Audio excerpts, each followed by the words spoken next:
Hello দোস্ত, আজকে explain করতে যাচ্ছি বোনাপাতিওর ম্যাজিস্ট্রেট সপ্তম পর্ব। তো এপিসোডের শুরুতে দেখানো হয় জিয়ং একটি প্রেশার কুকারের ছবি দেখিয়ে বলে তারা থার্ড রাউন্ডে এটার ব্যবহার করবে। তখন গিলগাম বলে আমাদের তো প্রথম দুটি রাউন্ডের কথা আগে ভাবা উচিত। তখন জিয়ন বলে আমি এ ধরনের প্রতিযোগিতা অনেক জিতেছি, কারণ প্রথম দুটি রাউন্ডে সবাই ভালো করে, ফাইনাল রাউন্ড অবধি পৌঁছতে পৌঁছতে সবাই টায়ার্ড হয়ে যায়, তাই নূতন কিছু ভাবতে পারে না, তাই এখান থেকেই আমাদের বাজিমাত করতে হবে। তখন বাবুর্চি ইয়াং বলে থার্ড রাউন্ডে তো জিনচিংয়ের স্যুপ বানাতে হবে, তাহলে এ ধরনের বাসনপত্র দিয়ে কি করবে? তখন জিয়ং জানায় তারা ওগোলগে সাউন্ডওয়ে বানাবে। তখন জিয়ং বুঝতে পারে এই যুগে আসলে এখনও এই খাবারের শুরু হয়নি। তখন জিয়াং বলে আমরা মুরগির ভেতরে মশলাপাতি এবং জড়িবুটি দিয়ে ধিমি আঁচে রান্না করব। সাধারণত মাংস সিদ্ধ করতে অনেকটা সময় লাগে, কিন্তু প্রতিযোগিতায় যেহেতু সময় বাধা রয়েছে তাই আমাদের এই প্রেশার কুকারটা প্রয়োজন। মিং তখন বলে যদি আমরা প্রেশার কুকার না পাই? তখন জিয়াং হেসে বলে আমি জানি জোশনে কে এই প্রেশার কুকার বানিয়ে দিতে পারবে। পরের সিনে আমরা দেখতে পাই দুই দেশের শেফরাই তাদের কম্পিটিশনের জন্য সকল কাজকর্ম গুছিয়ে নিচ্ছে। এরপর আমরা দেখতে পাই জিয়ং রাজা ইয়নকে সেই ছবিটা দেখায়। তখন রাজা জানতে চায় এটা দিয়ে কি হবে। তখন জিয়ং বলে এটা দিয়ে স্যুপে নূতন একটা স্বাদ আসবে যা কেউ এখন পর্যন্ত খায়নি। তখন জিয়ং আরও বলে এটা বানানোর জন্য তার জাংইং সিংকে দরকার। তখন রাজা ইহন একটু চুপ থেকে বলে সে তো আর এখানে নেই, তবে গুনগিসিতে এমন কাউকে পাওয়া যাবে যে এটা বানাতে পারে। এটা শুনে মন্ত্রী বলে জাংজং ছিং নামে একজন লোক রয়েছে যে এটা বানাতে পারবে। সে গুঙ্গিসিতে আজব জিনিসপত্র আবিষ্কারের জন্য বদনাম ছিল, কিন্তু গত বছর একটা ধামাকা করার জন্য তাকে সেখান থেকে বের করে দেওয়া হয়। এটা শুনে জিয়ং তখনই তার সাথে দেখা করতে চায়। জিয়ং বলে প্রতিযোগিতায় জেতার জন্য তার প্রেশার কুকারটা খুবই দরকার, এছাড়া তার পাহাড়ি এলাকার ফ্রেশ সবজিও দরকার। এটা শুনে রাজা ইহংও তার সাথে যাওয়ার জন্য রাজি হয়। এমন সময় মন্ত্রী বলে ওঠে মিংয়ের দূতেরা প্যালেসে আছে, তাই এমন সময় আপনার রাজমহল ত্যাগ করা ঠিক হবে না। এটা শুনে রাজা ইহং জিয়নকে যাওয়ার জন্য পারমিশন দেয়, তবে রাজসচিবকেও তার সাথে পাঠায়, কিন্তু এতেও রাজা নিশ্চিত হয় না। রাজসচিব ও জিয়নকে একসাথে দেখে রাজার খুবই হিংসে হয়। তখন সে সেনাপতি শিওককে জিজ্ঞাসা করে তোমার কি ওদের দুজনকে দেখে হাজব্যান্ড ওয়াইফ মনে হচ্ছে? এভাবে ওদের ছাড়াটা ঠিক হচ্ছে না। এই বলে সে শিউকের কানে কানে কিছু বলে। পরের সিনে জিয়ং বলে সে কম্পিটিশন শেষ হলে এখান থেকে চলে যাবে। তখন রাজসচিব বলে তুমি সারাক্ষণ যাই যাই করো কেন? রাজা তোমাকে পছন্দ করতে শুরু করেছে। আমার মনে হয় জলদি সেই সময়টা আসবে যখন তোমাকে আমি মহারানী ইয়ংজু বলে ডাকবো। এই সময় হঠাৎ করে তাদের সামনে গঙ্গিল উপস্থিত হয়। তখন তারা পিছন ঘুরে রাজাকে দেখে বলে সে এখানে কেন এসেছে? তখন রাজা বলে প্রাপ্তবয়স্ক পুরুষ এবং মহিলাদেরকে একসাথে থাকা উচিত নয়। জিয়ংকে যাতে কেউ ভুল না বুঝে সেই জন্য আমি এসেছি। তুমি এখনই মহলে যাও এবং সব কিছু সামলাও। এটা বলে তারা চলে যায়। তখন রাজসচিব মহলে চলে আসে এবং মন্ত্রীকে বলে আপনি শয়নকক্ষ সামলান, আমি রাজদরবার সামলাচ্ছি। তখন রাজসভায় রাজসচিব গিয়ে বলে রাজা হঠাৎ করে অসুস্থ হয়ে পড়েছে, তাই রাজদরবার কিছুদিন বন্ধ থাকবে। অন্যদিকে আমরা দেখতে পাই পথ চলতে চলতে রাজা হাঁপিয়ে পড়েছিল। জিয়ং তখন তাকে সাবধান করে সে যেন সাংসিংয়ের সামনে গিয়ে রাজা হিসেবে না পরিচয় দেয়। এদিকে রাজকুমার জোশন ঠিকই জানতে পারে রাজা প্যালেসে নেই। তখন সে বলে এটাই আমাদের সুবর্ণ সুযোগ, তারা জিয়ংকে মারার জন্য লোক পাঠাক। যদি রাজকীয় শেপই না থাকে তাহলে এই কম্পিটিশনটা হবে না। পরের সিনে দেখতে পাই জিয়ংরাজ সেই বাড়িটায় চলে এসেছে। বাড়ির গেটে লেখা বিনা অনুমতিতে প্রবেশ নিষেধ, কিন্তু রাজা ইয়াং কোনো কিছু না শুনে ভিতরে ঢুকে পড়ে। তখন দরজা খুলে ভেতরে প্রবেশ করিয়ে দেখে তাদের সামনে একটি কামান তাক করা। তখন সেই কামানের ভিতর থেকে একটা ব্লাস্ট করে, তবে কামান বিস্ফোরণের ফলে সেখান থেকে মুড়ি বের হয়, আর এটা দেখে শিংশ্যাং খুব খুশি হয়। তখনও শিংশ্যাং খুবই বিরক্ত ছিল, কারণ মুড়ির স্বাদটা সে যেভাবে চাচ্ছিল সেভাবে হচ্ছে না।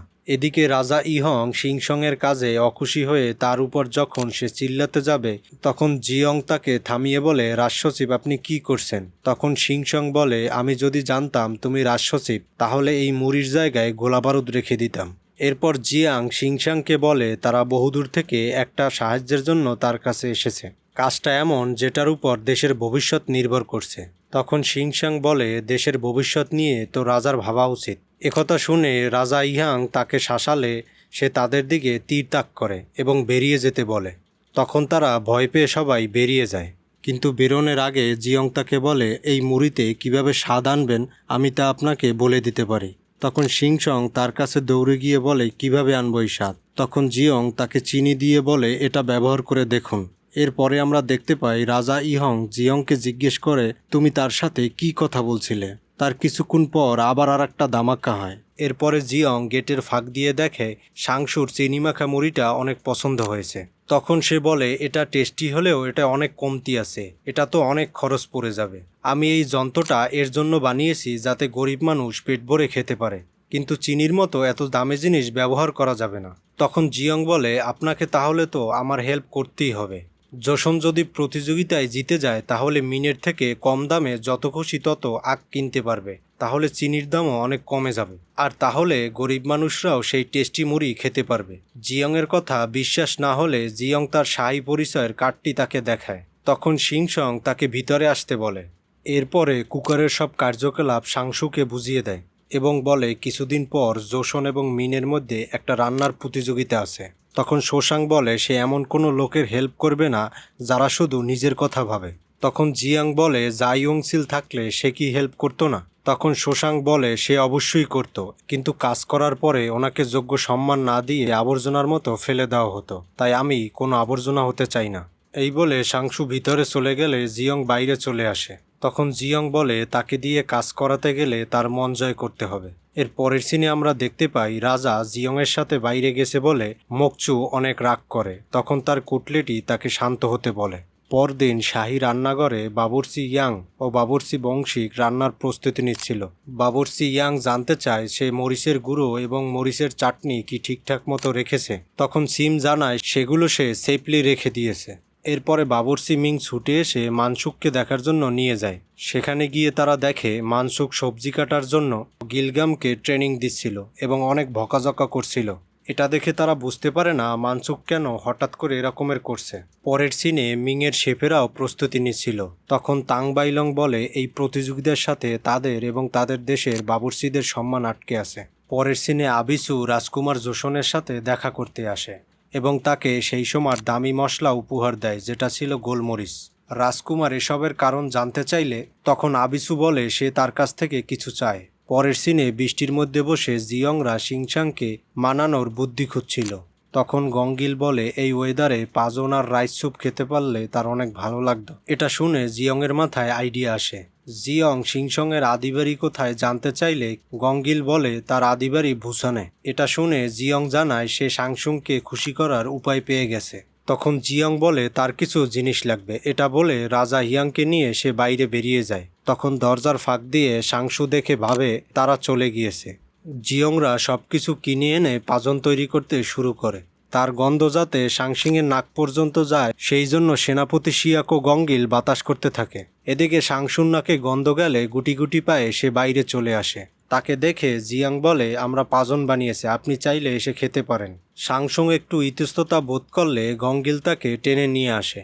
এদিকে সবাইকে মজা করে খেতে দেখে সাংসুং আর নিজেকে ধরে রাখতে পারল না। সে থাবা দিয়ে একটি টুকরো নিয়ে মুখে দিল এবং সে মুখে দেওয়ার সাথে সাথে হা হয়ে যায়। সে জিয়ংয়ের প্রশংসা করে বলে এমন স্বাদ তো আমি আমার গ্রামে পাই, এটা খেয়ে আমার ছোটবেলার স্বাদ মনে পড়ে গেল। জিয়ং তখন বলে তার বাবাও বুসানের লোক, তাই এই স্বাদটা সে জানে।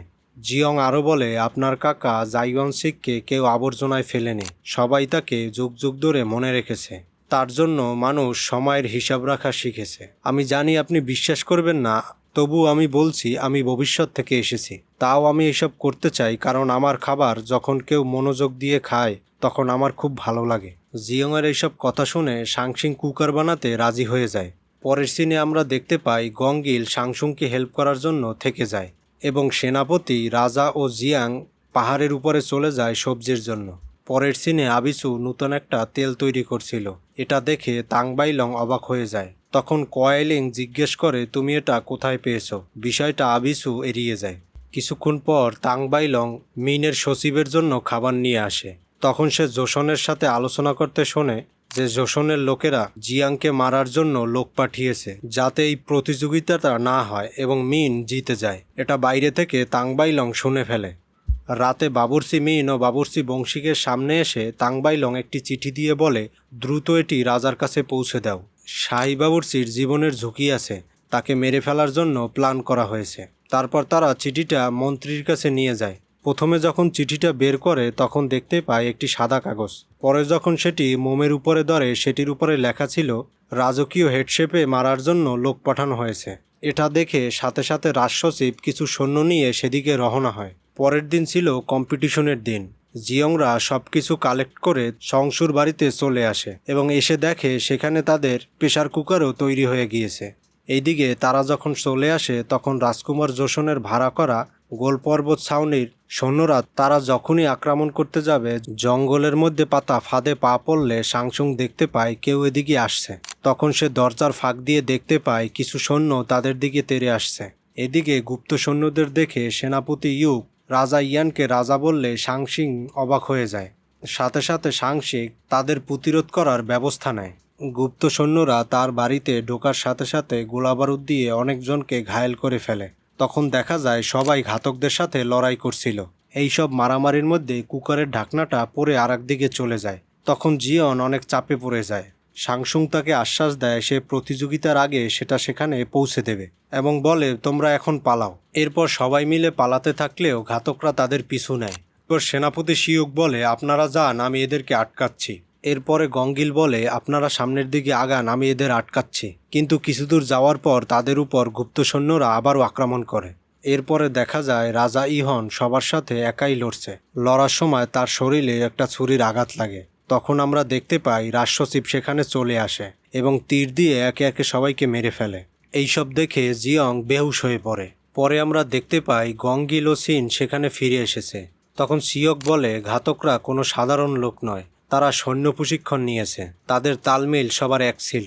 এরই মধ্যে জিয়ংয়ের জ্ঞান ফিরে আসে। তখন সে সবাইকে বলে তোমরা কি সবাই ঠিক আছো? তখন সিয়ক বলে আমরা সবাই ঠিক আছি। তখন জিয়ং বলে প্রতিযোগিতা শুরু হতে আর মাত্র কিছুক্ষণ বাকি আছে, তাহলে আমাদের এখনই বের হতে হবে। পরে আমরা দেখতে পাই প্রতিযোগিতার জন্য সবাই সেখানে উপস্থিত হয়েছে, কিন্তু জিয়ং না আসায় সেখানে সবাই চিন্তা করছিল। অন্যদিকে আমরা দেখতে পাই ঘোড়ায় চড়ে তারা দ্রুত রাজমহলের দিকে এগোচ্ছিল যাতে প্রতিযোগিতায় সময় মতো অংশগ্রহণ করতে পারে। অন্যদিকে আমরা দেখতে পাই রাজা এবং হেডশেপ না আসার কারণে ইউয়ান হেসে বলে তারা কি প্রতিযোগিতার ভয়ে পালিয়ে গেল নাকি। এদিকে রাজকুমার জোশন চাচ্ছিল প্রতিযোগিতা যাতে দ্রুত শুরু হয়। সেই সময় প্রতিযোগিতা শুরু করতে চাইলে তখন তাংবাইলং বলে ওঠে তাই তারা এভাবে সময়ের আগে প্রতিযোগিতা শুরু করতে পারে না, তারা সময় দিয়ে সকলকে তাদের দেশের উদারতা দেখাতে পারবে। এটা শুনে ইহং বাইলনের কথা গ্রহণ করে। এদিকে ইয়ং না পৌঁছানোর জন্য বাবুর্চি মিন বলে সব বুঝি এখানেই শেষ। তখন তাংবাইলং বলে তারা এসে গেছে। এরপরে দেখা যায় রাজারা সবাই মহলে চলে আসছে। সব মন্ত্রীরা তাদেরকে স্বাগত জানাতে আসলেও রাজকুমার জোশন ও ইয়াং খুশি ছিল না। আর এর সাথে এপিসোড এখানেই শেষ হয়ে যায়।